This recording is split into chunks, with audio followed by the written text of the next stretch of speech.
how do you say it? Auditory comprehension? Comprehension. Auditory comprehension. ¿Cómo aprendí el español? Aquí vamos. ¿Y cómo aprendí el portugués? Hi, my name is Alicia. Welcome to my channel. I wanted to make this video because in my process of language learning, I noticed that there weren't as many native English speakers from the United States, at least, learning other languages, in particular learning both Portuguese and Spanish.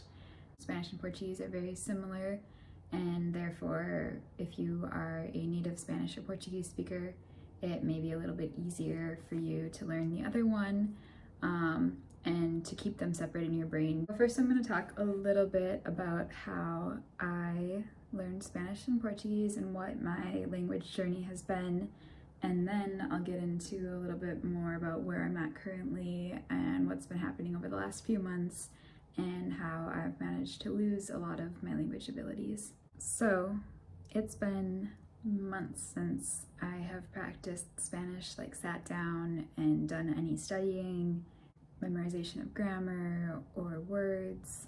And then with Portuguese, it's been even longer than that. So I guess my first experience with language learning was in high school, like it is for most people. I took regular Spanish. Between 10th and 11th grade, I took a class trip to Costa Rica, and while we were there, I couldn't speak any Spanish. I remember stringing a few words together, not understanding anything that any Spanish speakers were saying to me. I remember going into a grocery store and I wanted to buy some fruit, and they had these little fruits that I didn't know what they were, and I went up to the lady and I was like, ¿Qué es? And she just kind of like looked at me and started talking, and I didn't really understand, so I was like, okay, and I just bought it because I want to try it, but I didn't really, I think it was a maracuya, but I did not know at the time. Anyways, so basically at that point, my language didn't improve at all in 11th grade, and then after that, I completely separated myself from Spanish. I went and took classes at a community college for my senior year of high school to get credits there, and they didn't have any more advanced Spanish besides Spanish 1 and 2 there. So I didn't do anything related to Spanish, forgot everything that I had learned, which was basically memorizing a few lists of vocab words.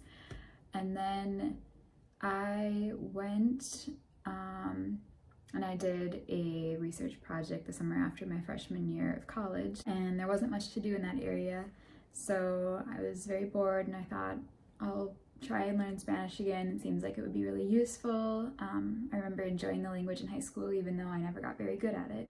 So then while I was there, I downloaded an app called HelloTalk, which I can link in the description below, and this app lets you find people who are learning the opposite language as you. So I started using this app. I found a couple of people that I would message with all the time.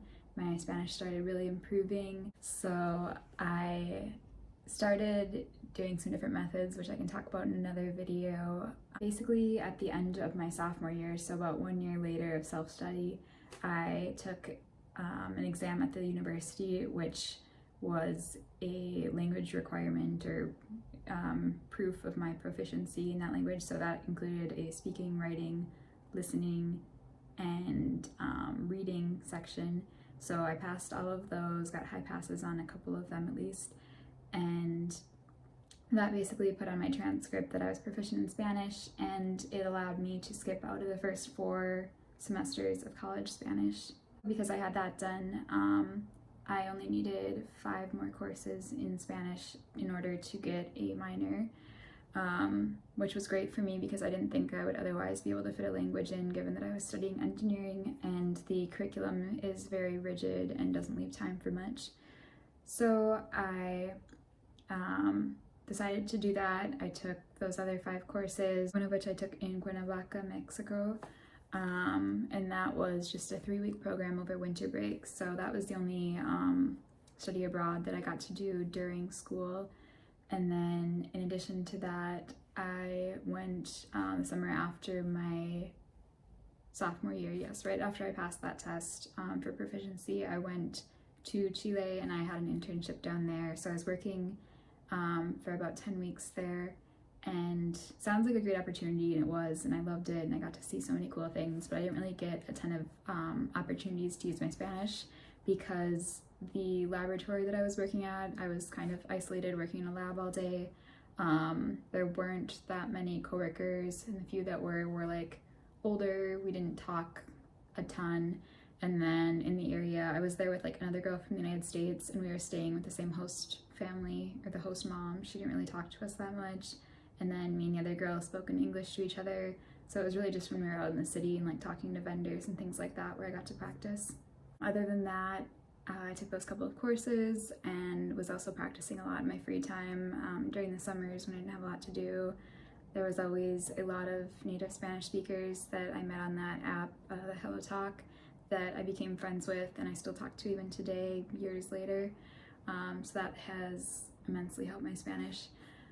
Basically, so I was very consistent with Spanish up until I moved to California, which was about 5 months ago now. And ever since I got here, it's been a big life change, and I've had a lot of other things going on between jobs, relationships, new friends, being in a new area, finances.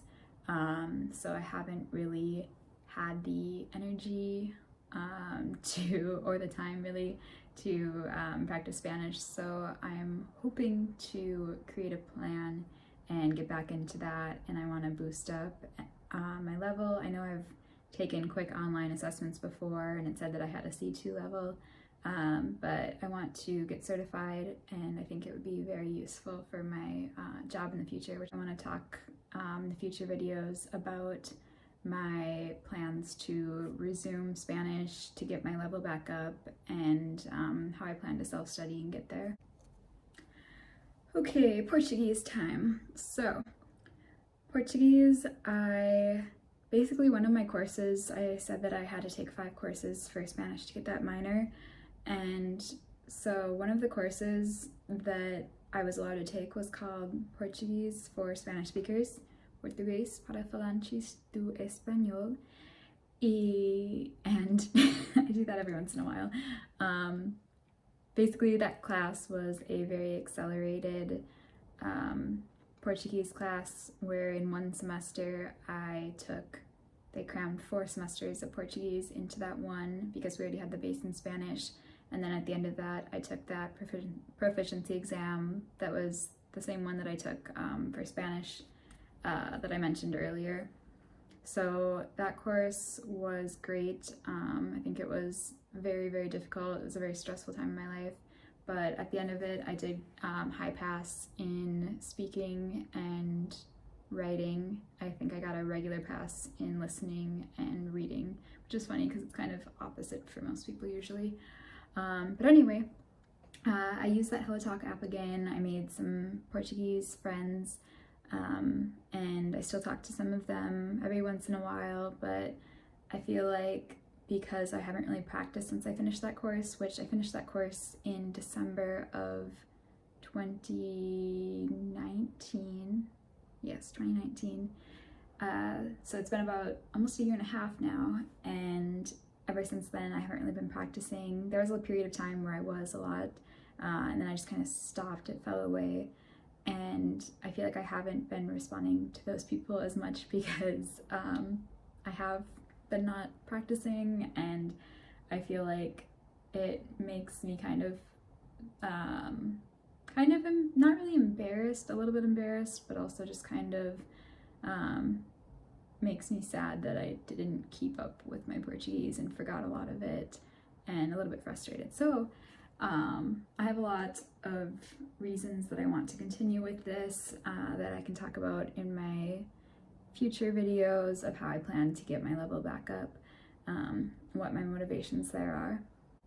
So that is basically my experience with both of these languages. Future videos, any comments below I can respond to and talk a little bit more about that. I'd also like to make some videos in those languages so that other people can see my levels in these and listen to me, and also for my own practice. I feel like doing a lot of this and learning these two languages simultaneously was very difficult because they are very similar. It's very hard for a native English speaker or somebody who is natively speaking another language apart from these two to keep them separated in your brain. Between that, self-study, I've come up with a lot of great language learning tricks and tips and tricks in the meantime that I hope to share here. Thank you so much for watching, and I hope you join me for other videos, and if you have any questions, feel free to leave them down below.